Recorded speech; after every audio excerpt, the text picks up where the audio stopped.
I was trying to help out after Kennedy had been shot, and the phone rings, and a woman says, "Is there anybody there to give me a ride to Dallas?" I think it's my son that they've arrested, and it was Lee Harvey Oswald's mother. We drove her to Dallas. Longtime CBS TV correspondent Bob Schieffer today on Now I've Heard Everything. I'm Bill Thompson.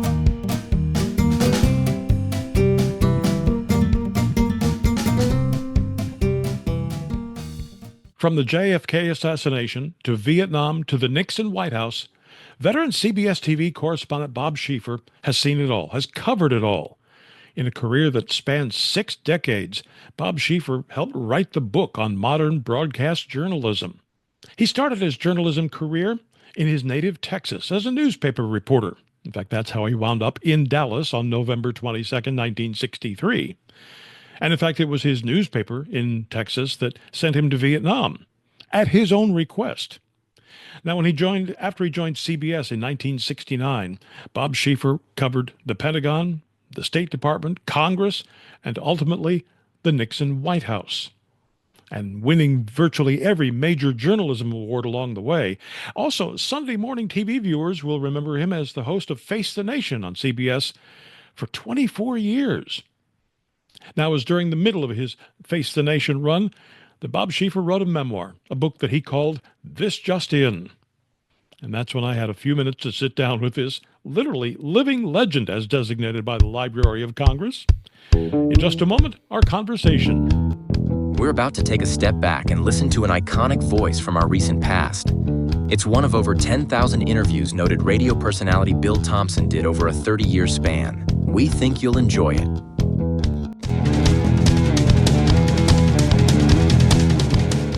Here now from 2004, Bob Schieffer. Your story is a microcosm of the evolution of journalism over the last 40 years. I didn't realize it would be. I wanted to just tell, and once I got into it, tell some stories, the kind of stories that reporters tell each other, which I've always thought is the best part of journalism. But after having done it, I realized that I was so lucky. I had no idea I'd been at so many of the events that were really markers of our time. And these last 40 years have been, wow, unbelievable. I can't think of another 40 years in history that have been quite like these 40 years. And you've had the front row seat. I've had a front row seat, and that's exactly right. And that was the best part of it. I got into journalism because I like to see things for myself. And I guess I'm just a curious person. And one of the things, I wrote this book for 2 groups of people. Number one, for people my age who I was just trying to tell some good stories that I thought they might enjoy. And number 2, for kids who are thinking about going into journalism. And I wanted them to know how much fun it is. They find out in journalism school, it's public service and it's a great way to spend your life. What they sometimes forget to tell them is it's really a lot of fun. And I've just had a lot of fun in my life, and I wanted to pass that on. Well, this book certainly reflects that. It is a very... I was almost about to use the word bouncy, but that seems a little bit too jocular for this case. But it's a very... I felt like I was along on a fun ride with you. Well, that's an interesting observation, and I hope that is true. I'll tell you something else. This book, when it came out in hardback, I don't think a publisher had any idea that it was going to be as successful, with the public as it was. It went into 12 printings. Oh, gee. And I think that one of the reasons was that it's a happy book. So many people, and it seems to me especially people in television, write books because they got this beef about something. This is not a book about somebody who's got a beef. This is somebody who really enjoyed being in television and had a lot of fun along the way. And I think there are just not very many happy books these days. But also a lot of journalism books are written by hard-bitten and cynical journalists, and you are neither of those. Well, and I don't know, maybe I should be more cynical than I am, but I've always been kind of a hopeless romantic, and maybe some things weren't as good as I thought they were, but because I thought they were, for me, they were. Mm-hmm. And you can't ask for more than that. It's just been a great ride for me, and an opportunity to see these great events and to talk to the people I got to talk to. That doesn't happen to very many people, and it was fun. Well, what's something you said a moment ago about wanting to be right where the action was, be where the story was, helps explain one of the things I've never understood it myself. Maybe I just don't have the fire in the belly, but Why would you volunteer? Why would you be anxious to go to someplace like Vietnam? I wanted to see what it was like. I wanted to see what was going on over there. I was working. I was at the Fort Worth Star-Telegram. I kept reading these stories on the wire, and I'm not sure in the beginning I even knew where Vietnam was, but I thought this is going to be an important thing, and this is going to be a big story. And we were sending all these troops over there. I just wanted to go over and see what it was like, and that's happened. I talked the paper into sending me over there, and once I got there, it was much different than I thought it would be. I mean, I went to Vietnam a committed hawk. I mean, I thought that the president was right, and Lyndon Johnson was my president. He was from Texas. And he said, and all the foreign policy people said, we got to draw the line and keep the communists from crossing it someplace, sometime. I got to Vietnam, and I discovered this was not the place to draw the line, if we had to draw the line, that we had somehow gotten ourselves associated with the army that had been on the side of the colonial power that had ruled Vietnam. We had no understanding of what was going on there. And what amazed me was that it took U.S. policymakers so long to understand that they'd made a mistake. This was not the place to be. And you had all these fine, brave young people who were dying, and it was not going to work. And when it came home to me, and I guess, it's anecdotal evidence, but I was out with a group of U.S. Marines one night. We were up near Da Nang, and we were going to take these South Vietnamese troops with us on this sweep we were going to make through this region, because we had been told there was some Viet Cong there. And we got there, and the Vietnamese troops wouldn't go. They sat down and they said, we're not going across that field. We'll go in the truck, but we're not going across. And it just made the Marines furious. I looked at that situation and I said to myself, this is not going to work. We can help these people, but we can't do it for them. And as I say, it's an anecdotal incident, but from that day on, my view of what was going on there changed. And I think that's something we always have to keep in mind when we get involved in things militarily. We can help people. We can create conditions to help people find the path to freedom. Mm-hmm. We cannot remake the world in our image. Well, I couldn't help wondering if, and I think one of the points that you're making with telling your story is that now as a studio newsman, as an anchor, your experience having been there helps shape the reporting that you do. I mean, I'm sitting in a studio now. I can report on a war, but I've never been to a war. I wouldn't know what it's like to have a bullet whizzing past my head, anything like that. You've been there. You know what it's like, and you have that depth of background that helps you put today's news in perspective. I think it does, quite frankly. And I think what's kind of interesting about what's going on in television right now, you have the three anchors, Dan Rather, Tom Brokaw, Peter Jennings. I think they're probably the last of the breed, because they were all reporters. Mm-hmm. They've all been out there. They've spent a lifetime in journalism. And I'm not sure that's the case anymore for the next generation. I think once these three retire, I think the whole thing is going to change. I don't think, for many reasons, you will ever see anchors that will have the editorial power, the influence that these people had. Walter Cronkite, the kind of influence he had. A lot of that they have nothing to do with. It's just economic. You don't have the large audiences for the networks that you used to have because people have so many choices. But the other part of it is, I think people believed those men and trusted them because they knew they had been there. And I think that's part of it. Your book is also a fascinating snapshot of the evolution, not just of journalism, print and broadcast journalism, but of society at large. And I'm talking in particular about your experience in 1963 in Dallas, when you spent hours at the police station, right in the heart of things, simply because you looked like you were a policeman. You were a detective. And in those days, if you looked like you belonged, you could generally get in most every place. And it is kind of sad, and I suppose it had to happen, because now we have more reporters and all of that. Reporters don't have the kind of access that we used to have in those days. And, there wasn't anything like a spokesman and, public affairs officers and stuff like that. I mean, when I was a cop, I felt I was a cop. When I was on the police beat working for the Star-Telegram, I sometimes thought of myself more as a cop than as a newspaper reporter, and which is a bad thing. I mean, you're obviously too close in those situations, but you just had total access, and you talked to everybody directly. You didn't go through somebody else. It was just a little more fun, I think. Well, in Dallas in '63 today, you would have been kept back 200 yards by by a phalanx of everybody from the Secret Service to the FBI to the Dallas police, you wouldn't have gotten anywhere near the action. No, and I mean, and what you're talking about is I had this fluke thing happen to me. I was trying to help out after Kennedy had been shot, and I'm working at the Star-Telegram. I'm in the city room. The phone rings, and a woman says, "Is there anybody there to give me a ride to Dallas?" And I said, "Lady, we're not running a taxi service here. Besides, the president's been shot." She said, "Yes, I heard it on the radio. I think it's my son that they've arrested." And it was Lee Harvey Oswald's mother. I go out to her house, pick her up. Another reporter and we drove her to Dallas. When I got to the Dallas police station, I never told anybody who I was. I just walked up to the first uniformed cop and said, "I'm the one that brought Oswald's mother over here. Where can we put her so these reporters won't get at her?" And they actually found a place for me. And as the evening wore on, she asked, "Can I see my son?" I went to the chief of homicide. He took us into a holding room. They were going to bring him down, and all of a sudden the first person, and it turned out to be an FBI agent, said to me, "Who are you?" And he quickly realized who I was, and I told him, we never lied. And he said, "I'm going to kill you if I ever see you again." And that was the end of that story. But what an adventure.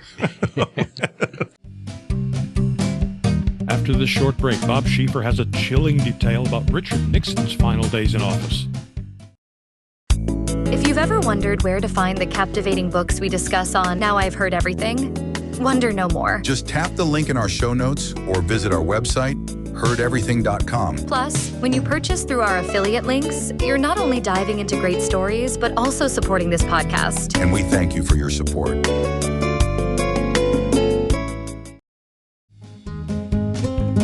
Now back to my 2004 conversation with Bob Schieffer. I want to fast forward to the Nixon years. Oh, by the way, Buzz Aldrin is the second man to walk on the moon. You make a point. Dan Rather was the White House correspondent. Now you're the White House correspondent. So Buzz Aldrin was the second man to walk on the moon. And I said in the book, I don't know who that was, but I know how he must have felt because I replaced Dan Rather, the most famous reporter in America, as the White House correspondent. But I wanted to ask you specific, and maybe I've just been living under a rock for all these years. But you have an anecdote in here about as Nixon has resigned, he's saying his goodbyes. The Pentagon sent an Air Force colonel over instead of an Air Force general, as had been the practice. Defense Secretary Schlesinger apparently had feared that there could have been a military coup, and he was taking steps up until Nixon's resignation to ensure that couldn't happen. Now, I would add to that. That's exactly right, and he did take every precaution. Now, there were others who thought that he was showboating, that these precautions weren't necessary. But Jim Schlesinger, and I think he's a great American, frankly, he made darn sure that there was no way that Nixon or anybody in the White House could go around him and go directly to the military in any way. I don't think the military would have responded had there been some kind of an order given like that, and there was no order. But Jim Schlesinger, I think, is, to use the cliche, deserves the thanks of a grateful nation for making darn sure that could never happen. And he took those steps, and he made sure that it didn't happen. Well, I mean, you were there. I mean, you know that Nixon in those days was very unstable. I don't think there's any question he was unstable at the end. I don't think there's any question at all. I'll never forget watching him get on that airplane at Andrews Air Force that day. It was one of the eeriest scenes that I've ever seen. He got out of that helicopter. He just sort of bounced up the steps to the air, turned and waved just like he always did, and then they closed the door. And then, halfway across the way to California, the pilot came on and called the Kansas City Air Control Station and said, "Please change our sign, our call sign from Air Force One to Special Air Force 2600." And that's when he ceased to be the president. And up until that point, he had the ability to know the codes, and had he chosen to start a nuclear war. Would he? No, I don't think so. And it was very interesting to me. I had, in writing this book, was trying to check out whether they had actually not put the right codes on in case he did. Somebody told me, said, "No, we weren't worried about it," because said Nixon he had so much trouble with anything mechanical and stuff like that, said he would have had to get Kissinger or somebody to show him how it worked. So he said it really wasn't a problem. That's one of the things I love about your book. You've got You've got the broad historical strokes, but then you've also got the little details that really make this a fun read. Well, it's the little details, I think, that always makes history interesting. Mm-hmm. And it's the little details, I think, that give us the real understanding of what happened. And so I did try wherever I could to put in those little details that maybe nobody knew about. I mean, if I found out something new, because I think that does give a story richness and helps you to understand history. When you first got into journalism, you probably had the luxury of several hours, maybe a day, to digest something like the Starr report, or some voluminous federal document before you'd need to sit down and decide what the lead was, organize the paragraphs. Now you are handed it as you're live on camera, and you have to make sense of it instantly. And that's not a good thing. I think we now tend to reward the glib rather than the thoughtful. I think if there's a thing that we do wrong in journalism now is there's in an effort to feed this beast, because we're on live now and there's so much competition. Sometimes we turn to the first person who has something to say, and instead of waiting until we find the person who has something worthwhile to say. It is so difficult now. And the reason that you have to do this is like when the Starr report comes out, people know that there's a big story coming and they've heard it on cable or something. They're going to be flipping around to see who has that story. If they flip to us and we're not on the story, they're going to flip to somebody else and they'll never come back to you. So as it was that day when the Starr report came out, we got the scoop. We got it first. But it came, there were some certain hazards to that. They were handing this stuff to me one page at a time as we got it we got a bootleg copy. And I'm reading this stuff, and some of it was so gamey. I mean, it was stuff that I would have been embarrassed when I worked at the Fort Worth Police Station to see. I'll never forget that afternoon. At one point, I'm reading something where Monica Lewinsky was saying, and then he put his hand up my sweater, and I finally paused, and I said, Dan, I don't think we better take this hand any further. We better... It was quite an exercise. That must have afternoon. seemed surreal to realize that as you're reading this live before millions of people, the person they're referring to is the President of the United States of America doing this. I could not believe it. There were words in there, and there were certain words that we had never used at that point, one of which was oral sex. I had never said that word aloud on television. And I come to this passage, and I said, and then, Dan, they had sex of a kind. Now, I don't know where that phrase came from. I'd never heard it before. It just kind of came out of my mouth. I've never heard it since. But I couldn't bring myself to say what was written down on that piece of paper. And what an afternoon.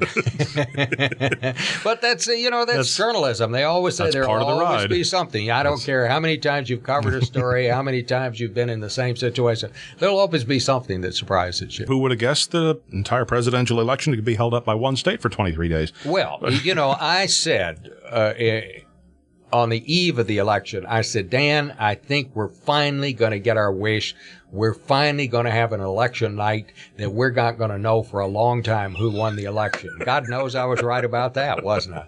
I think we did better back in the days when we used the old smoke-filled room. I think we did better back in the days when politics was an amateur sport, when the guy on the hardware store was a precinct chairman, or maybe the guy that's a union leader is the county chairman and all of that. And these people had real jobs that they went back to. Mm-hmm. And if their side lost, they had to go back to the community and live with the loss. Now, we have turned it all over to these professional consultants. They do it for money. If the guy loses, so what? They've moved on to another town. Mm-hmm. They don't have to live with it. I think we're the worst for that. In 2008, Bob Schieffer was named a living legend by the Library of Congress. Today, at age 88, Bob Schieffer is a fellow at Harvard. Now, you can get your copy of This Just In by Bob Schieffer by tapping the link in our show notes, by clicking the link in the description below if you're listening to this on YouTube, or by going to our website, heardeverything.com. We may earn an Amazon commission if you make a purchase. HeardEverything.com is where you can also find my 1994 conversation with Bob Schieffer's longtime CBS colleague, Dan Rather. A good reporter must be skeptical. Cynicism is something completely different. I can truthfully say that while I've made a lot of mistakes, becoming a cynic is not one of them. and my 1987 conversation with one of Bob Schieffer's competitors at the White House on the White House beat, ABC's Sam Donaldson. You come to think of the television correspondent who's bringing you the bad news in someone's administration who you love as being an enemy, and then who brings you the good news if you hate that person as being a cheerleader for the team. And of course, we post new episodes of Now I've Heard Everything every Monday, Wednesday, and Friday, and you can find us everywhere you find podcasts. And thank you so much for listening. Next time on Now I've Heard Everything, have you ever tried to define love? How about writing a whole history of love? Well, next time on Now I've Heard Everything, my 1994 conversation with poet, author, and naturalist Diane Ackerman. As long as there have been human beings, there has been love, exactly the kind of modern, passionate love that we would experience today. Love was important for evolution. It made it possible to survive. That's next time on Now I've Heard Everything. I'm Bill Thompson.